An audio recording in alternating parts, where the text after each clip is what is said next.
Ladies and gentlemen, we're about to kick off once again with the pitches, with all those ideas, those passionate ideas from our startups. Are you ready to see some pitches? Yeah?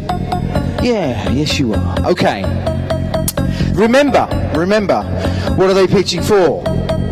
Fantastic prizes in third place. The third place startup, they will go home with $2,000. That is a good prize. That is a very good prize. Clap, that is a good prize, yeah. In second place, $3,000, and in first place, the first place startup who wins this competition here over the last 2 days, they go home with a whopping $10,000. $10,000.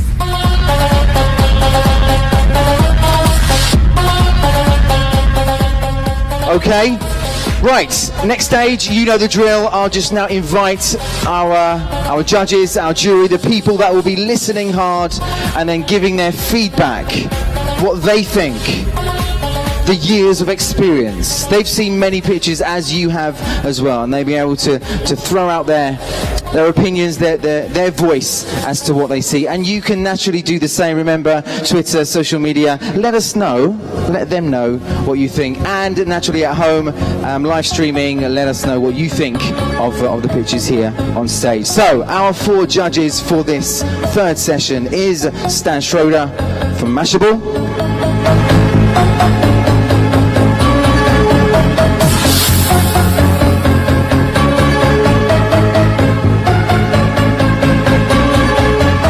also, we have Stanislav Sidakov. Stanislav Sidakov, if you'd like to come out and join us on stage.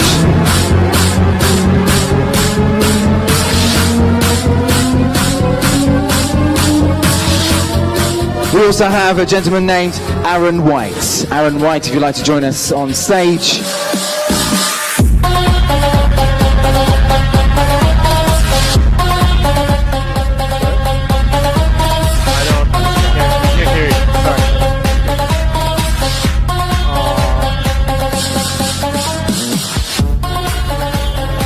And we also have our 4th judge, Kaiser Yunus. Kaiser Yunus, are you here? Yes, fantastic.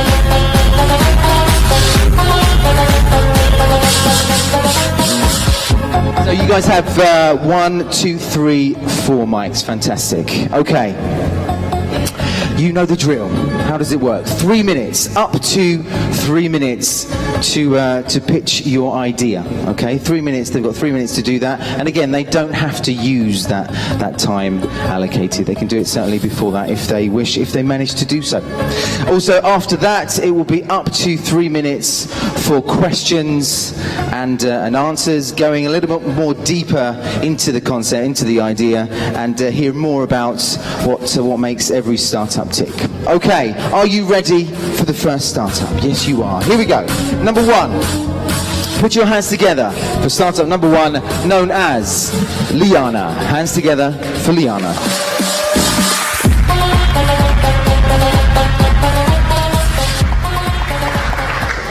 Hi, hello everybody. It's so good to be here, and I'm so happy to show you a presentation about an app called Liana. My name is Ana, and together with Krešimir Dervar we founded the Liana company. We count to our team 5 iOS and Android developers and 1 designer. So let's see what is actually Liana. Liana is an app that connects expats and travelers who speak the same country all around the world. Users are filtered by the language they speak and the country they come from, and the app works real time and nearby. We launched in January this year. How it works? It works really very simple. It's very easy. You just set up your profile by defining languages you speak and country you come from. Then you can choose among some of your interests, and there you go. You're on the map with other Liana users. You see now split here. You just click on one user and you start a conversation with them. So as you can see, it's really easy to use, but more importantly, it's also very useful. please let me read a quote from Matej Lončarić, who is an editor of the largest and most visited Croatian news portal. And he said this about Liana. Liana turned out to be the best way to find relevant sources of information. Nepal earthquake, Malaysia airplane crash. My reports came from Liana users as it was the easiest and the fastest way to get to sources. You can see a customer benefit here. You go directly to primary information source, and what you get is instant and reliable information in your mother tongue. Our target market are 250 million expats around the world, and secondarily also over 1 billion travelers. The big question, how do we make money? Today it's free. Tomorrow, when we reach critical number of users, we would introduce monthly subscriptions that would enable users to get detailed profile views, enhanced profile visibility, and advanced people search. At the end, I would like to quote Facebook, what Facebook said about us, as we were accepted to the Facebook FB Start Accelerator program just 2 weeks after we launched in January. And they said, your app was chosen because of its impressive development so far and its potential for continued growth. We are thrilled to be able to work with you. And I'm thrilled to answer to your questions. Thank you very much.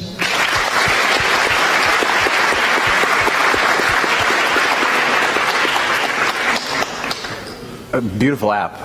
My first question is for the expats who are using it. How do you describe it to them? What's the first piece of value they get out of it? Well, maybe to give you an example, Dubai. This is the strongest city we are in now. So the people come for work. They don't know any people besides the ones they work with.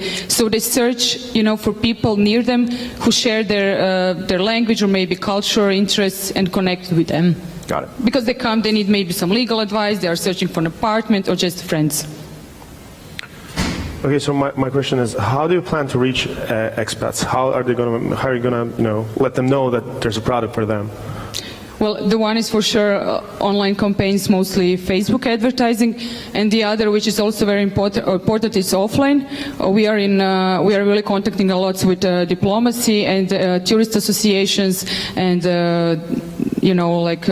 people who are in these circles who travel a lot. These types of geography-based messaging apps always have a density issue. So, do you have any plan on focusing anywhere, or how do you get over this hurdle of if I open up the app, there's basically very few people on it immediately? Yeah, I understand. So at the moment we have 15,000 users. What we offer to them now are just basically filters and profiles. So we are constantly working on developing our program and also on marketing and engaging our users to use the app. And are there any clever ways to reach expats other than doing Facebook advertising? Are there existing communities online that you can tap into?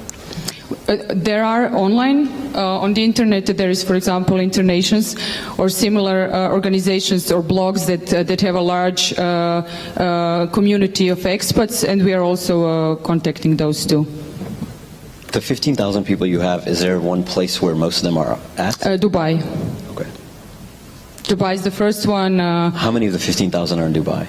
Roughly 5,000. Okay, where are the other 10,000?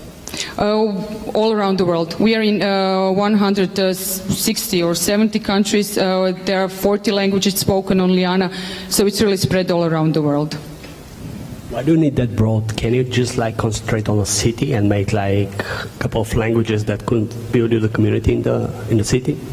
So far we are in English and in German, but our next step is to make it in 10 or even more languages, because we notice this is what people are asking for. And how are you going to switch from free to how are you going to monetize practically? What is there? What is the value there for that? Well, the benefit is once when there are really many users, then when you look at the map, you wouldn't see a tree out of a wood. So you would want to have a better search opportunities. So what we would give you if you pay not a lot of money on monthly subscriptions, you will be able to actually find what you're looking for much faster than just scrolling around the map, zooming in and zooming out. And that ends our 3 minutes. Thank you very much. Thank Hands you. together for Liana.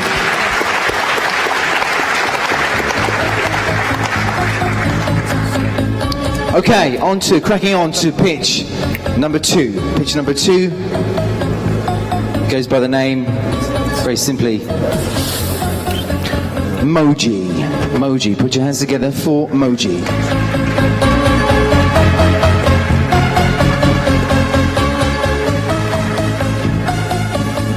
Hi.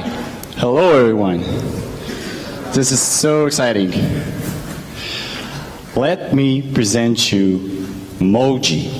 Let me take you beyond limits of personal coaching. Let me show you how to perform through modern technology. What is Moji? Moji is a personal coaching software solution specialized for personal trainers. What it does, it basically saves their time, and it's already been proven on our 10 clients. Let me tell you a short story of how we started developing Moji.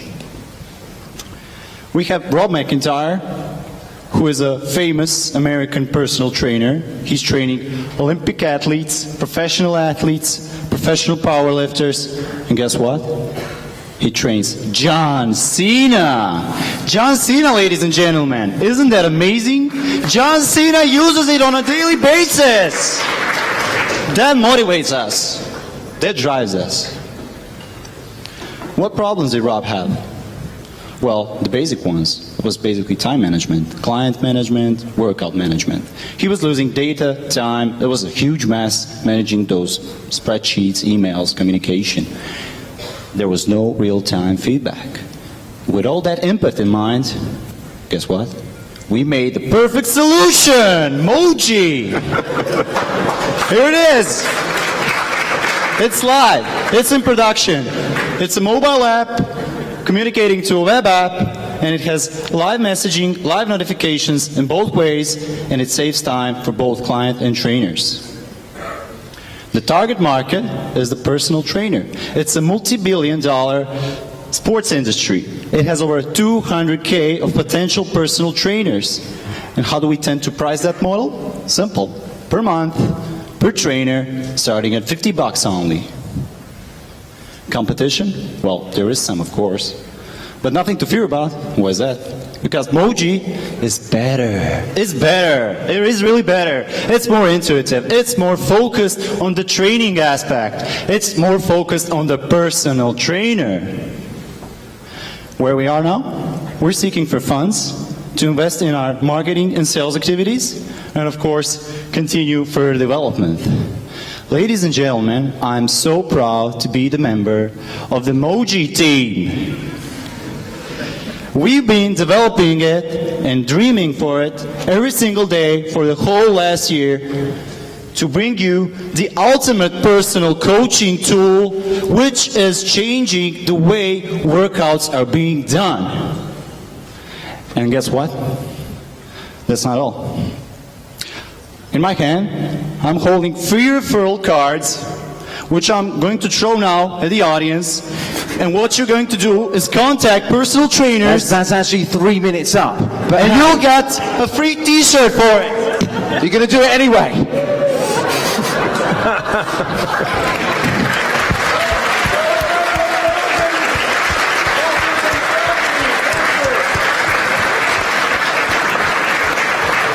Thank you. I love the disruption. Fantastic.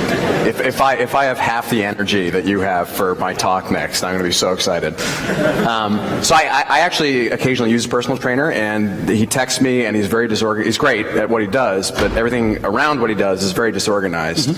And would love for him to use something like this.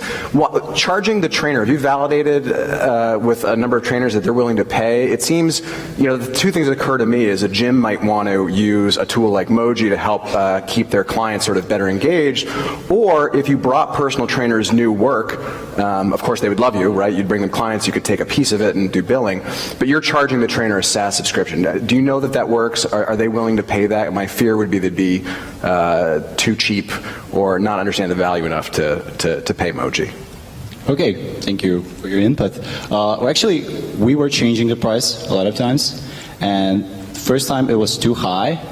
Now I'm hearing that it's too low. But what they have to do is to add plus $5 for each client. So it's just $50 for the trainer, and for each client he has to pay $5 more. If they come in a group, we of course have a group discount. If it's a university or a high school where you have like 30 or more trainers or a lot of students training, then we go for a fixed price. That's how we solve it. It's a really simple model. And they're willing to pay any price. It's not that you're finding the right price. It's actually Yes, they're willing to pay. We've done market research. The pay of the personal trainer in the USA goes from $30K to $300K per year. So it's like $100 to $200 per month. What's in it for them? It saves time. It saves them 4 hours daily, and it's been proven. When you make $50 a month per trainer, how are you gonna like affordably find trainers? Well, firstly, we're not earning 50 per trainer.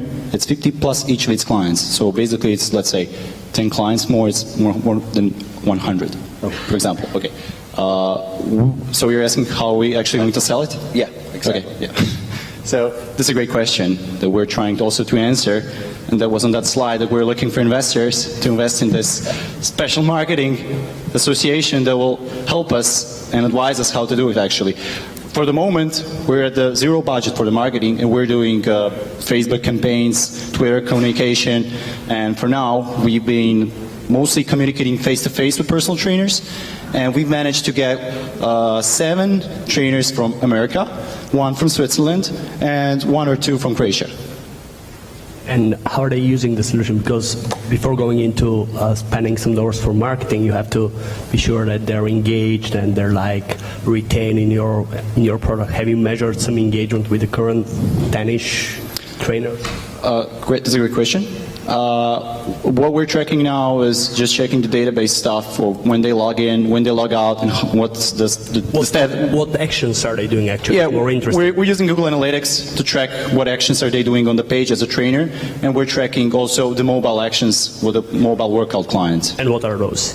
The standard ones. The most best feature we saw that we didn't know when we started it was the direct messaging feature to communicate an exact exercise or program. So what they do, they link an exercise and they send it as an attachment to their trainer and say, hey, Rob, this exercise was too hard for me. Please make it easier next time.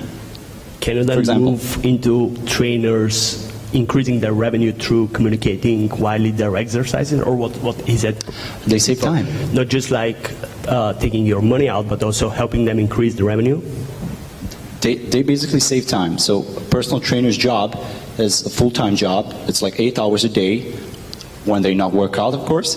But what they did at our first client, for example, where we did this whole research, it saved him literally 4 hours. He went from 4 hours to 45 minutes. And that wraps up. That wraps up, I'm afraid, the 3 minutes. Thank you. Thank you very much indeed. Moji.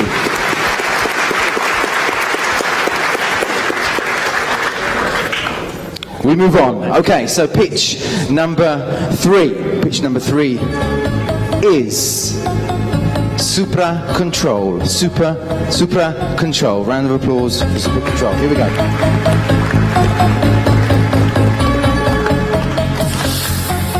Hello everybody, it was really nice to be here these 3 days. So let's get started. So you see familiar faces on the backboard. So what do these numbers say? They say what happens every 60 seconds. And all this online activity is delivered and done through this little girl. And her name is Data Center. And she is powerful. I mean, basically, without her, we wouldn't be even here today. You couldn't even click a single like button on Facebook. But, just like any other woman in the world, she's expensive. So the security solution up to 40 racks costs as a capital investment $250,000. If you look to your right, this is a Super Control solution on the same stuff. When you go deeper into a single rack solution, that's when you get to see what Super Control really is. So apart every single aspect of the software that we developed and the mobile application that we have online, We have developed the entire hardware, and we are talking about 20 different devices and sensors covering absolutely every segment of the monitoring of the data center. When we talk about the super control as a service, then we are having a start package, as you can see. What we are basically offering is hardware and software with multiple of features offered inside for a price of 250 euros per month. And this, what you see, is covering not one rack, but actually 3 racks, which is great for small enterprises. We started 2012, we achieved 20 happily satisfied customers, and you can see the variety of industry fields that we are covering. But I'd like to go back to the problematics of the data center itself. I mentioned in the earlier part the expensiveness of the girl, but there's also lack of scalability. And this is exactly on that spot what SuperControl really is. Fully scalable hardware and software solution that managed to combine every single segment into one and single solution. Take a look at 2014, for example. $1 billion has been spent on securing the DC. By 2020 it's going to be even higher, $4.5 billion. But take a look at that numbers below. 7% of the entire amount of racks in the world has only been covered. 2017 it's going to be 60%, and voila, that's the niche. We are trying to get 1,000 customers by 2017, 7,000 customers by 2020, 96 million euros revenue by 2020. The founding team has been together for 12 years. They are extremely great together, working perfectly as a team, and the remaining 8 members are highly qualified engineers, developers, having really brilliant ideas on the matter. And to sum it up, the SuperControl really needs an investment push, and with that investment push, we just want to make it a global brand. We have our CEO today with us. He can answer your heavy ulterior questions. But thanks again for the opportunity. Hi, everyone. So, is it security or it's monitoring? I got some. Is it security or monitoring? What are you solving? It's a security hardware software solution that interacts with 5 different fields. One is access control, the other one is environmental monitoring, third one is video surveillance, fourth one is power metering, and fifth one is PLC, simple process automation, all integrated in one solution. Who are you selling currently? Sorry? Who are you selling currently? Is it enterprises for their own data center? Or large enterprises and different industries like transportation, airports, national transportation agency, that big selling energy companies and things like that. Mainly the data centers and big large enterprises in multiple locations. If you're running your own data center, why do you, I mean, you control the building, why would you need security per rack? Why do you need security per rack? Well, because in data center usually you have multi-tenant platform. In each rack you have maybe 1 or more customers, and then if somebody enters the rack, he can enter all the racks of the other customers. So the value proposition then from this database company is for their customers to say that we're more secure because we use you? Yes. Okay. Along that you have triple security. You need to have something like RFID card. You need to know something like PIN. And also with each log you have a video clip that you will receive on your mobile like alert. And are you replacing inferior existing security solutions, or is it's mostly just sort of greenfield? People aren't thinking about it in the same way. Basically, it's a greenfield because only 7% of the racks at the moment, according to Gartner, is covered now, and by 2070, 60% of all racks will be covered with. So the customers you sold to then had no solution prior to working with you guys. Basically, how we started the whole idea, you know, we were in system integration and we were installing the competitor products, and then we saw a few flaws, some big flaws from the customers, lack of support, and then we decided to start development of our own product. Great. So you said the company started in 2012, right? So what's changed? What's happening now? Do you just need funding to grow, or do you have some kind of new product upgrade or something? Yeah, we need to scale up very fast. We ran out a marathon of 42 kilometers, and now we want to run a sprint in the next 12 months. We want to hire 30 more people in the company and really make it globally. We established now a joint venture in Dubai. I've been there 2 months ago covering big customers to show the interest, like big telecoms, Etisalat, MTN, African Telecom, Abu Dhabi Commercial Bank, RTA, and companies like that. So you're saying you're getting a lot of business, you just need money to scale? We need to deliver it up very fast because we want to be very disruptive on the market. Nobody of the competition is offering service model with the hardware, and we want to really scale up it very fast. All right, thanks. And that wraps up our 3 minutes. Thank you very much. Super out of control. Okay, we crack on. Number 4, a startup by the name of Proxy 42. Proxy 42.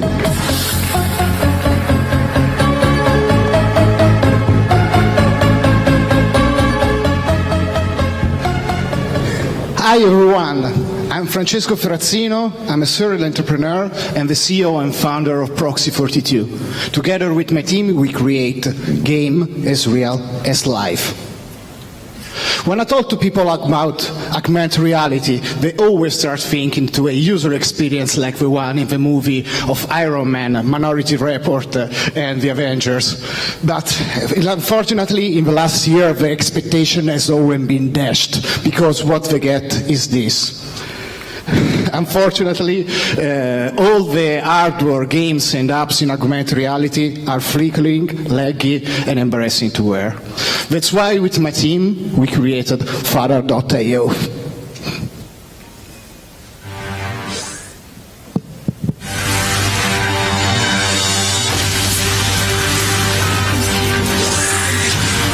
We developed the first wearable device especially created for gaming.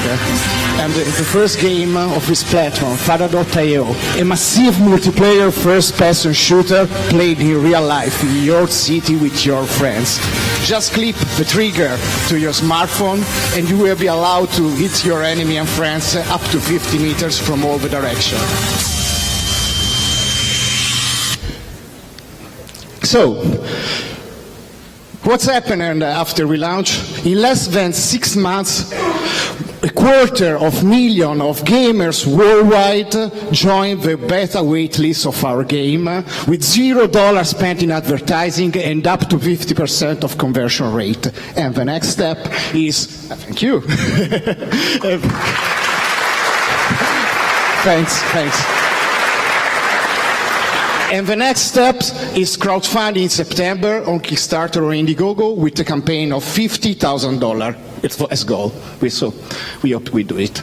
So, the cool things about Father.io, it is not only about action, it's also about strategy. Together with Alessio Cavatore, former senior game designer of Warhammer 40K, and a closer group of 4,000 gamers, we create the strategic gameplay of Father.io, which is like Clash of Clans, but in real life. And you can play from everywhere, even from your browser and from your mobile, and without buying the hardware. So this is frictionless user acquisition. Our business model is simple. We provide free-to-play games that we monetize with our wearable hardware and consumable in-app purchase, not a pay-per-win company.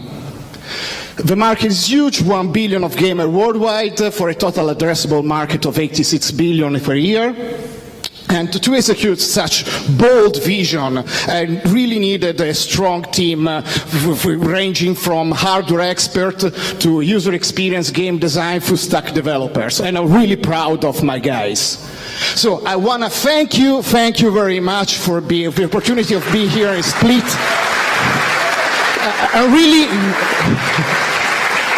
Thank you. We are really looking forward to meet potential investors and key partners that share our vision of games as real as life. Thank you very much.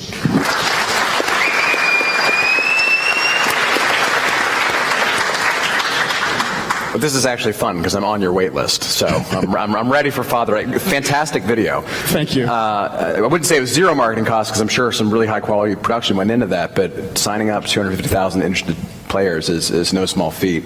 The first thing that struck me when I signed up for it too is like this looks potentially fun. I'd love to try it out, but it's hard because you have to wait for the hardware to come out, and that's sort of creating a platform versus working with existing ones is really challenging. What gives you confidence that this was something you wanted to invest in, that you thought you could get your device out there in the hands of gamers?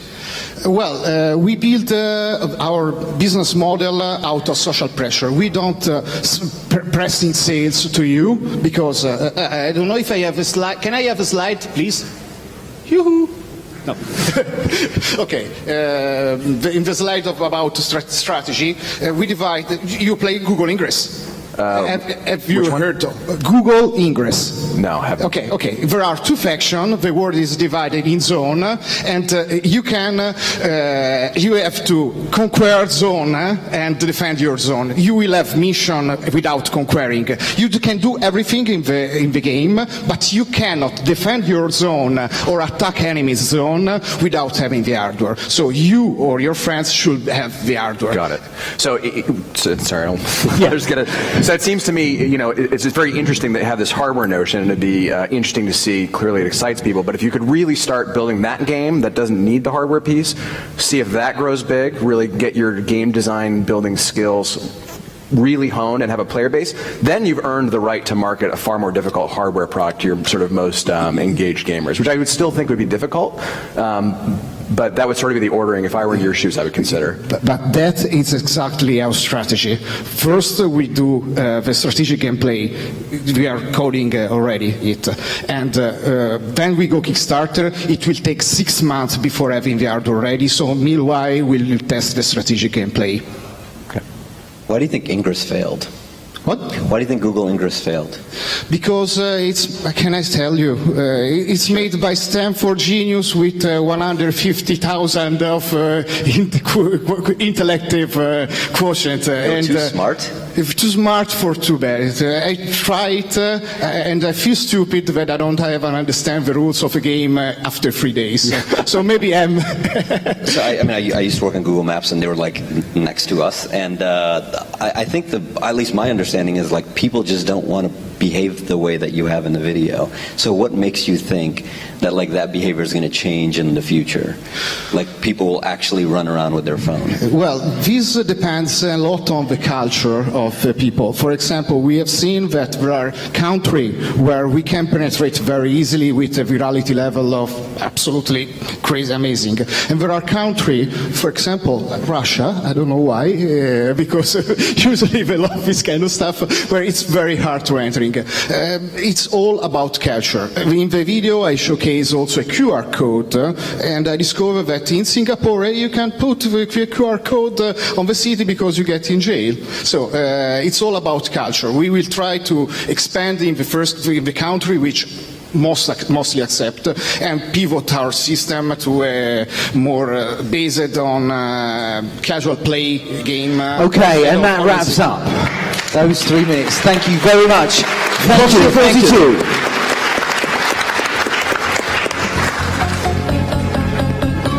Proxy 42. Okay, moving on now to, it's actually our last pitch of this session, and that is Rentlio. Rentlio. Put your hands together for Rentlio. Hi everyone. Hi. My name is Marco, and I'm here to present you Rentlio, cloud-based solution for property owners, family-owned property owners. So what's Rentlio? Rentlio is a property management tool that helps you manage your bookings that your property receives. Rentlio is channel management tools, so it means that whenever you receive a booking over, let's say, Airbnb, it automatically shows up in Rentlio and adjusts your availability on all other channels that you are using to sell your property, Booking, Expedia, stuff like that. Rentlio is guest relationship management tool as well. It means that Rentlio remembers the small details about your guests, so you can make their stay in your property more personal, better. Personal experience is what we are thinking about. So what are real life problems that Rentlio is solving? First of all, many family-owned businesses still rely on pen and paper management of their properties. We are pen and paper killers. We are stress killers as well. Why? When you receive a booking over Airbnb, at the same time you receive a booking over Booking.com for the same accommodation unit, it's a very stressful thing. We do that, we remove that problem by our channel management system. At the end, we help people to boost their sales by direct sales, by giving them revenue management, built-in revenue management tool inside application that gives them opportunity to boost their direct sales. And that's a holy grail of every business, I would say. What's Rentlio's competitive advantage? There are many solutions out there, but there is one big difference. Most of them are primarily focused on hotel industry, hotel-focused applications. They are focused on industry professionals. We are focused on a completely different segment, on small family-owned vacation rental businesses. That's why we have built intuitive and understandable application for average common people. By building intuitive application that solves real-life problems, we are giving the tools from industry professionals to common people. What's the market size and business model? Only on Airbnb there are more than 1 million listings out there. In Croatia there are more than 65 registered family-owned businesses that manage more than 150,000 accommodation units. Our business model is based on monthly subscription per accommodation unit, and it's €9 per month. Where are we now? From mid-February we are on the market. Just by word of mouth, in a couple of months we got 500 paid accommodation units. 93% of our active users use Rentlio every single day. Our retention rate is 100%. Whoever starts a paid subscription never quits until now, of course, we'll see. This is the team. This is the team that has proved the ability to deliver a problem-solving product, and product that has paying customers. We have paying customers, and I'm so proud to say that most of our customers are coming from Split. I hope that someone are even out there in the public. Thank you, Split, and thank you, Shift. Yeah.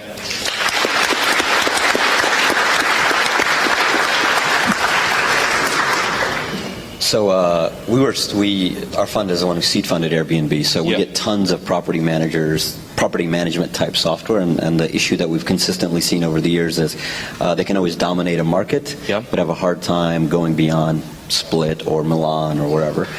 So how do you solve that problem? I know there are hundreds of solutions out there, but most of those solutions are focused on numbers, not on personal experience. So let's say there's one that's just like yours in Milan. Let's just say. There is one like ours. Then I will put it on another side. Our usability of our software, user friendliness of our software is much way better than all those that we due diligence in the process of looking about our competitors. Beside that, the technical story behind the whole app is made much more faster than all those softwares that we tried. So there are a couple of things which we try to. Okay, thank you. Yeah, I really like that. Let me just make sure that I understand this correctly. So, your software automatically pulls data from Booking.com and Airbnb and knows you don't have to do that manually, right? That's right. And whenever you receive a booking, it automatically adjusts availability on other channels as well. If you want to change the price of your accommodation unit, you do that from Rentlio, and it goes all around. One important thing is that I can get back to the first question. We don't focus on complicated stuff like restrictions, different promotion plans. These are all things that clutter the user experience on those other apps that we have tried. We want to do one thing, simple thing, that is understandable by common people, by average property owner, and that's it. How do you get to lots of property owners beyond just, so, the reason that some of the large sites go to hotels is because they're easy to sell to. So how do you sell to somebody in China or somebody in India? We are still focused on Croatia. Why? We just want to prove the product market fit. Croatia is one of the best emerging tourism markets. How do you find your Croatian property managers? Here, like you see, I'm now pitching my customers as well. Smart. But the thing is that really it's unbelievable. But our strongest channel is currently word of mouth. Here in Split, we have more than 10 properties around National Theatre that started to use Rentlio by hearing from their neighbor that they are using. I'm intentionally want to put the app and the business model on a hard test. I don't want to do aggressive marketing right now, just to see do our software solves a real-time problem for which people are paying. And that's proved now, and we are ready to scale. That's why I'm here today. Yeah. Great. Congratulations. Thank you. Okay, there we are, Rentlio. So there we have it. There we have it. Different pitches, different startups there. Have we already found the winner in this session? Did we find the winners, should I say, in yesterday's sessions? We'll have another session a little bit later on, and after that we'll then put them all together and see which ones actually